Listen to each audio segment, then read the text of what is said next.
নমস্কার বন্ধুরা, কেমন আছো তোমরা? আশা করছি ভালো আছো, আমিও ভালো আছি। তো এটাকে তোমরা কি মাছ বলো বলো তো? এটা হলো গিয়ে বাটা মাছ। আর এখানে না আমার ভাঙড়া মাছ বলে। তো আমি এটাকে বাটা মাছই বলি। তো আজকে না অনেকগুলো বড় বড় বাটা মাছ নিয়ে এসেছিলো। তো এই বাটা মাছটাকে আজকে ভাবলাম একটু কষা কষা করে রান্না করবো। তাই টমেটো, পেঁয়াজ, রসুন, আদা নিয়ে বসে গেছি। এগুলো কেটে নেব। তো এগুলো পেস্ট করে রান্না করবো। পেস্টটা একটু কুচি হালকা দেবো, বাস।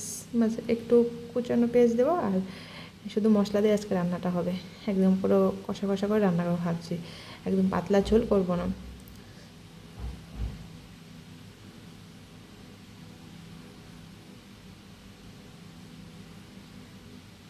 এদিকে টমেটো নিয়েছি দুটো, দুটো পেঁয়াজ, আদা, রসুন ভালো করে পরিষ্কার করে নিচ্ছিলাম। হ্যাঁ, রান্না করার থেকে মানে রেডি করাটাই বেশি টাইম লাগে সব কিছু করতেই। তো একটু গায়ে হলুদ করে নিলাম মাছটার, গায়ে হলুদ করে নিয়ে তারপর আর কি মাছটাকে এখন ভেজে তারপর রান্না করতে হবে। আর হ্যাঁ, মাছটা না অনেক কড়া করে ভেজেছি।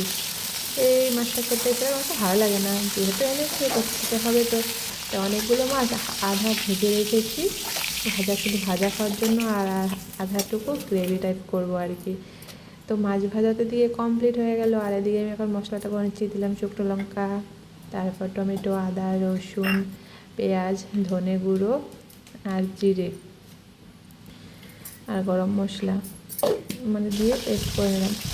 আর হ্যাঁ, রান্নাটা তো হবে আমার কড়াই করিনি, একদমই খুবই ভালো করাটা যেই মানে বলার কোনো ভাষা নেই।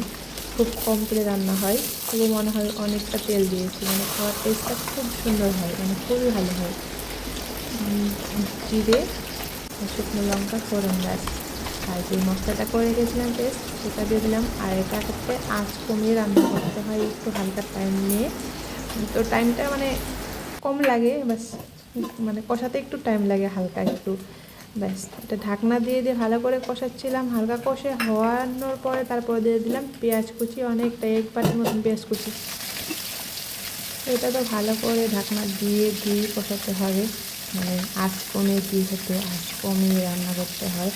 আর হ্যাঁ, আমি যতটুকু তেল দিয়েছি তেলটা সেম মানে থাকে উপরে, মানে অন্য বাড়িতে যেরকম পুড়ে যায় তেলটা, সেরকম পুড়ে যায় না, তেলটা একদম ভালোই থাকে উপরে দিকে।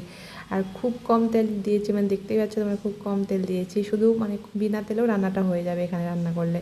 আচ্ছা, আমি খুব কমেই মানে রান্না করার চেষ্টা করছি। আর এদিকে না মাছ ঝোলটা প্রায় হয়ে এসে তারপরে মাছগুলো দিয়ে দিলাম আর কি। মাছগুলো দিয়ে একটু হালকা মানে রেখেছিলাম অনেকক্ষণ মতন টাইম, কারণ মাছটা অনেক কড়া করে ভেজেছি, তো তার জন্য একটু গ্রেভিটা গেলে ভালো লাগবে খেতে, তাই।